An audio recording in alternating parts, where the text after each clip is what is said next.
shalom, shalom, and let me ramble a little bit more about the how certain letters can have an effect on the template.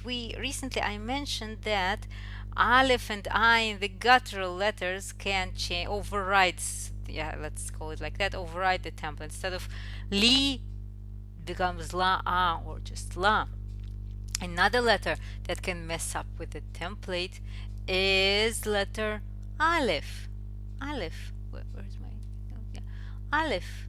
And why do we need the letter Aleph? Because, well, very important word starts from the letter Aleph. Of course, we need it because it's the first letter of the alphabet. But Ohev, Ohevet. Yes, it starts with the Aleph, and it's such a good word because it means, yes, it means love. Ohev, Ohevet. Now, when we think about the infinitive, when we think about the infinitive, when I write it, all is fine and nice. But Ohev, Ohevet, it's like Lomed, Lomedet, Lilmod, Ohev, Ohevet. Stop, stop. It has Aleph. Aleph is, in a way, it's not strictly guttural, but I am not sure. And Aleph likes to be an so it turns into le'ehov. It's So you see, Ain and Chet like to be and Aleph likes to be and it's consistent. It is consistent. Like there is another verb which we like. That's ochel, ochelet. Do you know what it means?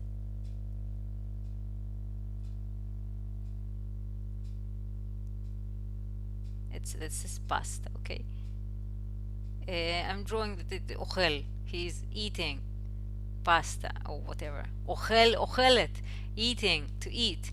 Be very careful not to confuse the two. This is ohev, hey, and this is ochel, different sound. Ohev, ochel. And what would be the infinitive of ochel? Again, that was le'ehov, and this will become le'echol. Le'echol, because Aleph likes to be an Okay. Well, overriding the templates, we've seen it before, but there's more to it. There are two more letters that will mess up the template completely, and our stars are Yud and Hey. Yud and Hey. If they start the root, they will mess up the infinitive form somewhat. Look at this. Do we know verbs that start with Yud and Hey? Yes, of course. We know. How do we say no? Yodea. And how do we say she knows? I hope you're paying attention. Atem samim lev, yeah? It's ein, so it will be yodaat, yeah? So it's yodea, yodat, yodea, yodat. But now where we see that it starts with Yud.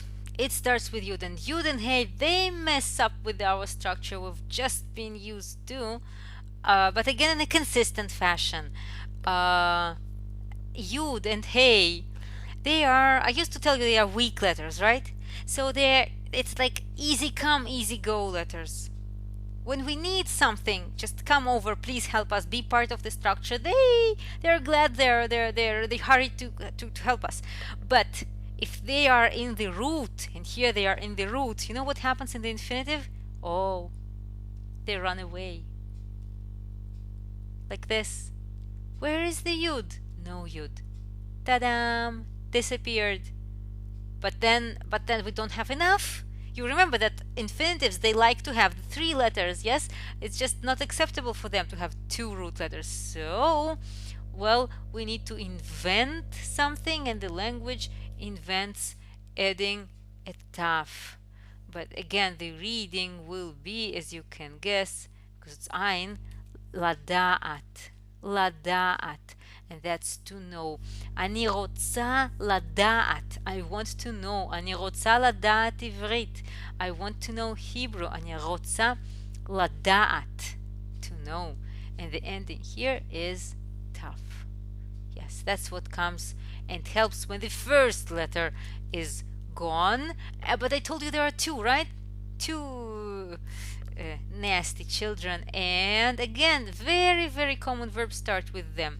So יודע לדעת, there is with the hey, הולך, הולכת, no problem here, but in the infinitive should have been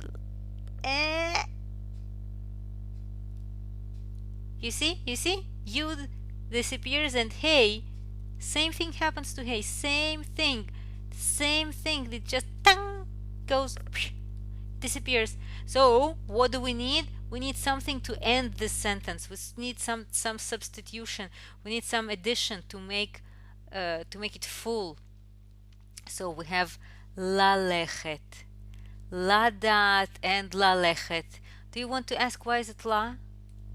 Well, it's like treat it as a sign of a disappearing letter, okay? Ladat, lalechet. It's like here, you see, we have all the abnormal stuff here.